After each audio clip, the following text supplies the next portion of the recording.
दंगल TV का most popular TV show मन सुंदर।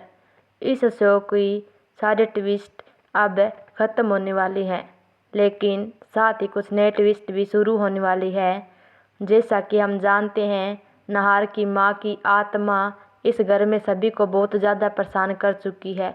यहाँ तक कि जूही की जान भी ले ली थी उसने, लेकिन रूही की सूझबूझ से नाहर की मां की आत्मा को शांति दिलाने में सभी कामयाब हो गए और नाहर की मां की आत्मा आखिरी में सभी परिवार वालों से मिली थी और सभी को माफ़ी मांगी और रूही को आशीर्वाद दिया था कि उस जैसी उसे बहू और उसके बेटे को पत्नी मिली। वह जाते जाते रूही को आशीर्वाद दे के गई थी और सभी परिवार वालों से माफ़ी मांग के चली गई और जूही की आत्मा को भी फिर से जूही के अंदर डाल के गई। अब जूही एकदम बिल्कुल तंदुरुस्त है, जूही बिल्कुल ही ठीक हो चुकी है। अब जूही अपनी दादी के यहाँ चली गई, लेकिन जैसा कि टीवी शो में तो ट्विस्ट आते ही हैं, बिल्कुल वैसे ही अब जूही अपनी दादी के यहाँ चली गई है तो समर चाहता है कि वह इस घर की बहू बने, लेकिन समर की माँ सोनी जी बिल्कुल भी नहीं चाहती कि जूही इस घर की बहू बने, क्योंकि दादी ने सोनी को भड़काया हुआ है कि जूही इस घर की बहू बनने के लायक नहीं है।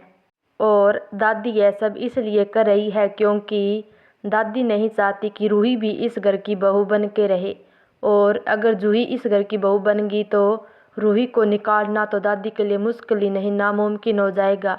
इसलिए दादी जूही और रूही दोनों को इस घर में नहीं रखना चाहती, क्योंकि जूही दादी के हर फैसले को गलत साबित कर देती है।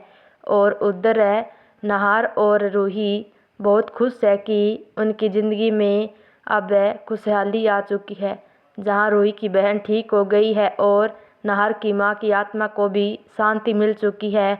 ऐसे में रूही और नाहर बहुत खुश है। अकेले में बहुत ज़्यादा खुशी मना रहे थे दोनों, लेकिन रूही को तो अपनी ज़िंदगी में खुशी रहने का मौका नहीं मिल सकता, जहां उधर जूही उसकी बहन है और वह नहीं चाहती कि जूही और समर अलग हो, लेकिन सोनी चाहती है कि वह अलग रहे। इसलिए नाहर को दादी ने साफ साफ कह दिया है कि जूही और समर के मामले में रूही कुछ न बोले।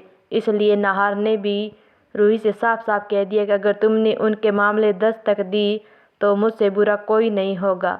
इसलिए रूही कुछ नहीं कर पा रही है, लेकिन रूही चाहती है कि जूही और समर एक हो जाए, इसलिए वह कोशिश करती रहेगी।